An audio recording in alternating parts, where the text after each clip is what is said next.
18वीं सदी का भारत, जरा सोचिए, एक ऐसा दौर जब एक बहुत बड़ा साम्राज्य, मुगल साम्राज्य बिखर रहा था और उसकी राख से कई नई छोटी बड़ी ताकतें जन्म ले रही थीं। आज हम इसी उथल-पुथल से भरे दौर को समझने की कोशिश करेंगे और ये जानेंगे कि इस दौर ने भारत के भविष्य की कहानी कैसे लिखी है। तो आज हम क्या-क्या समझने वाले हैं? सबसे पहले हम मुगल साम्राज्य के पतन की वजहों को जानेंगे।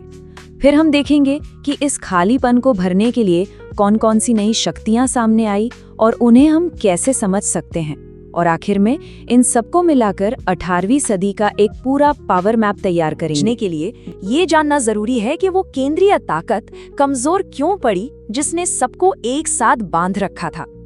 तो चलिए कहानी की शुरुआत यहीं से करते हैं। तो सवाल ये है कि इतना बड़ा मुगल साम्राज्य आखिर कमजोर पड़ा कैसे? देखिए, इसकी कई वजहें थीं। औरंगजेब के बाद कोई भी ऐसा शासक नहीं आया जो पूरे साम्राज्य को संभाल सके। दरबार में ही अलग अलग गुट बन गए थे जो आपस में लड़ते रहते थे।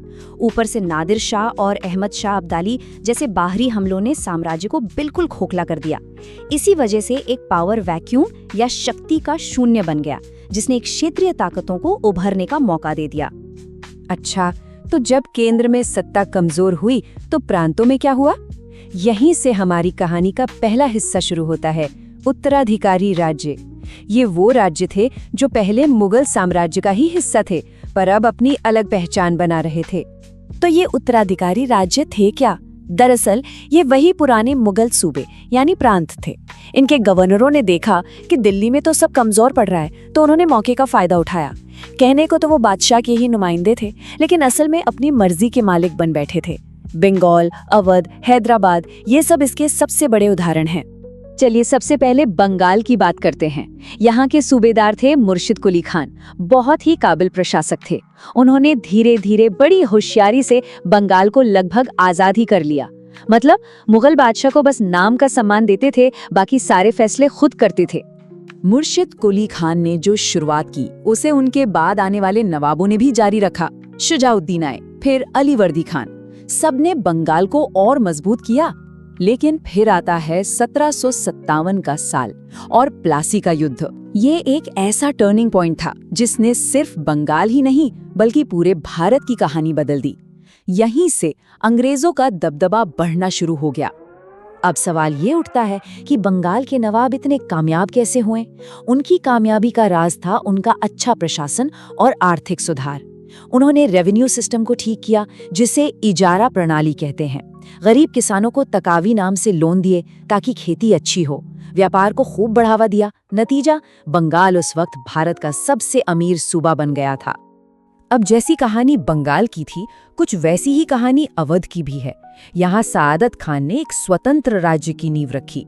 उन्होंने भी अपनी फौज को मजबूत किया, टैक्स सिस्टम सुधारा और हाँ, अवध की एक खास बात थी वहाँ की मिली-जुली संस्कृति, जिसे हम आज भी गंगा जमुनी तहजीब के नाम से जानते हैं। तो ये तो हुई उन राज्यों की बात जो पहले मुगल सिस्टम का हिस्सा थे। लेकिन एक दूसरे तरह की ताकतें भी उभर रही थीं। ये वो लोग थे जिन्होंने मुगल सत्ता से सीधी बगावत की, उनसे लड़कर अपनी आज़ादी छीनी। इन्हें हम कहते हैं विद्रोही शक्तियाँ। और जब भी विद्रोही शक्तियों की बात होती है तो सबसे पहला नाम आता है मराठों का। पेशवाओं के दौर में तो मराठे एक ऐसी ताकत बन गए थे कि उनका दबदबा दिल्ली तक था। वो मुगलों से भी चौथ और सरदेशमुखी नाम के टैक्स वसूलते थे। सोचिए क्या जबरदस्त ताकत रही होगी उनकी। लेकिन फिर 1761 में पानीपत की तीसरी लड़ाई हुई और इस लड़ाई ने सब कुछ बदल दिया। मराठों की इतनी बुरी हार हुई कि वो फिर कभी उस तरह से उभर नहीं पाए। पर सवाल ये है कि आखिर ऐसा हुआ क्यों? क्या वजह थी इस हार की? इसके कई कारण थे। एक तो अहमद शाह अब्दाली की सेना ज्यादा ऑर्गेनाइज्ड और बेहतर थी। दूसरी तरफ मराठों को उत्तर भारत में राजपूतों या जाटों जैसी ताकतों का साथ नहीं मिला। वो अकेले पड़ गए। उनकी सप्लाई लाइन भी कट गई थी। तो ये सिर्फ एक सैनिक हार नहीं थी, ये कूटनीतिक हार भी थी। और इसी हार ने उनके पूरे भारत पर राज करने के सपने को तोड़ दिया और अंग्रेजों के लिए दरवाजे खोल दिए। अब मराठों के अलावा उत्तर पश्चिम में एक और ताकत सिर उठा रही थी और वो थे सिख। गुरु गोबिंद सिंह जी के बाद से ही सिखों का संघर्ष चल रहा था। इस संघर्ष को एक अंजाम तक पहुंचाया महाराजा रणजीत सिंह ने। उन्होंने सभी सिख मिसलों यानी छोटे छोटे समूहों को एक किया और पंजाब में एक बहुत शक्तिशाली साम्राज्य बनाया। कहते हैं कि उनकी सेना उस वक्त की सबसे बेहतरीन सेनाओं में से एक थी। तो हमने उत्तराधिकारी राज्य देख लिए, विद्रोही राज्य भी देख लिए। अब एक तीसरी कैटेगरी भी है, ऐसे राज्य जो न तो सीधे मुगलों से अलग हुए और न ही उनसे बगावत करके बने। ये अपने दम पर खड़े हुए स्वतंत्र राज्य थे, जैसे दक्षिण भारत में मैसूर और त्रावणकोर। दक्षिण में मैसूर का नाम लेते ही दो नाम जहन में आते हैं, हैदर अली और उनके बेटे टीपू सुल्तान। इन दोनों ने मैसूर को एक ऐसी ताकत बना दिया था कि अंग्रेज भी उनसे खौफ खाते थे। इनकी आधुनिक सेना और नई नई नीतियां अंग्रेजों के लिए सबसे बड़ी चुनौती थीं। और दोनों का अंदाज भी अलग था। हैदर अली ने फ्रांसीसियों की मदद लेकर अपनी सेना को मॉडर्न बनाया, नए हथियार खाने बनवाए। वहीं टीपू सुल्तान तो एक कदम और आगे थे। उन्होंने एक नया कैलेंडर, नए सिक्के चलाए। वो साइंस और टेक्नोलॉजी में बहुत यकीन रखते थे और रॉकेट टेक्नोलॉजी में तो उन्हें पायनियर माना जाता है। इन्हीं वजहों से मैसूर इतना ताकतवर बना। मैसूर से और दक्षिण में जाएं तो त्रावणकोर का राज्य था। यहाँ के राजा थे मार्तंड वर्मा। उन्होंने एक मजबूत सेना बनाई जिसने डच्चों तक को हराया था। और सिर्फ लड़ाई में ही नहीं, उन्होंने अपनी राजधानी को पढ़ाई लिखाई और कला का एक बड़ा केंद्र भी बनाया। तो हमने अलग अलग राज्यों के बारे में तो जान लिया। अब इन सारी बातों को एक साथ जोड़कर देखते हैं, एक आसान से फ्रेमवर्क में, ताकि एग्जाम के लिए सब कुछ दिमाग में एकदम साफ हो जाए।